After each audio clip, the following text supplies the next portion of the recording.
Bonjour Hélène Manarino. Bonjour Philippe Vandel, bonjour à tous. C'est d'abord votre journal de la culture avant votre portrait. Journal qui commence, Hélène, malheureusement, par une étude très inquiétante pour l'industrie musicale. Une information de nos confrères du Parisien. Cette étude dresse un triste bilan sur les pertes économiques concernant la musique.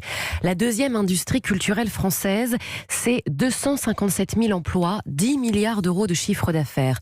En 2020, le chiffre d'affaires aurait dû représenter 10,4 milliards d'euros, mais avec la crise sanitaire, il va chuter de 43%. Il sera estimé à 4,5 milliards d'euros seulement.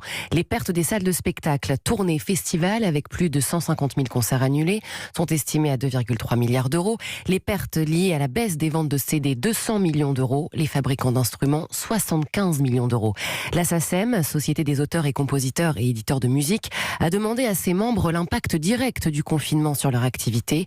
En moyenne, 25 projets ont été reportés. Pour Jean-Noël Tron, le directeur de la SACEM, c'est une non-fête de la musique et il sera Exactement, il sera demain à ce micro dans Culture Média. Et puis, c'est tout le monde de la culture qui se mobilise. Dans l'Obs, un dossier cette semaine qui s'intitule SOS Spectacle avec la crise sanitaire. 22 000 intermittents du spectacle et 4 200 permanents sont menacés de disparaître ou contraints de se reconvertir. 15 artistes tels que Ariana Scaride, Fabrice Lucchini, Dominique A, Denis Podalides témoignent de leur inquiétude dans le magazine. Et puis il y a quand même et heureusement quelques bonnes nouvelles, comme la réouverture des musées et monuments. Et là, ça continue cette fois avec le Centre Pompidou. Et oui, Philippe, ouverture le 1er juillet avec, je cite, une programmation engagée. Dès le lendemain de la réouverture, un débat avec des chercheurs et des artistes sera organisé pour échanger sur les discriminations raciales.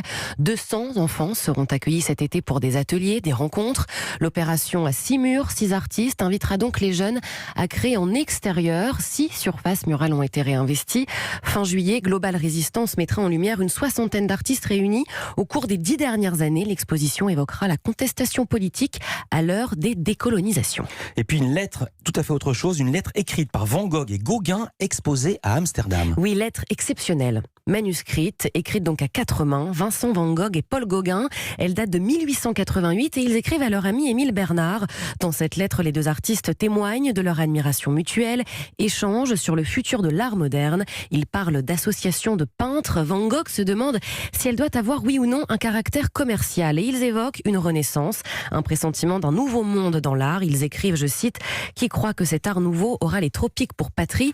Il me semble que nous-mêmes ne servons que d'intermédiaires et que ce ne sera qu'une génération suivante qui réussira à vivre en paix. » Cette lettre était vendue aux enchères à Drouot, plus de 200 000 €. Elle sera exposée à Amsterdam cet automne, au musée Van Gogh. Donc, le musée possède déjà plus de 875 lettres de l'artiste. On passe à la musique. Jean-Michel Jarre en réalité virtuelle pour la fête de la musique.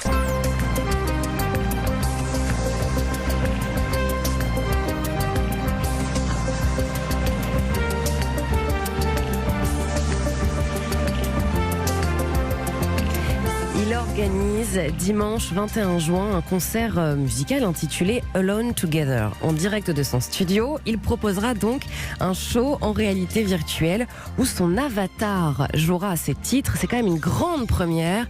Le concert sera retransmis sur Facebook et YouTube. Il y aura aussi une projection silencieuse dans la cour du Palais Royal à Paris pour des étudiants en école de formation du son et de l'image. Et on écoutera au casque, j'imagine, mais on aura les images. Et Ewan McGregor dans la peau d'un grillon. Oui, Philippe, puisque l'acteur va doubler Jiminy Cricket dans le prochain Pinocchio.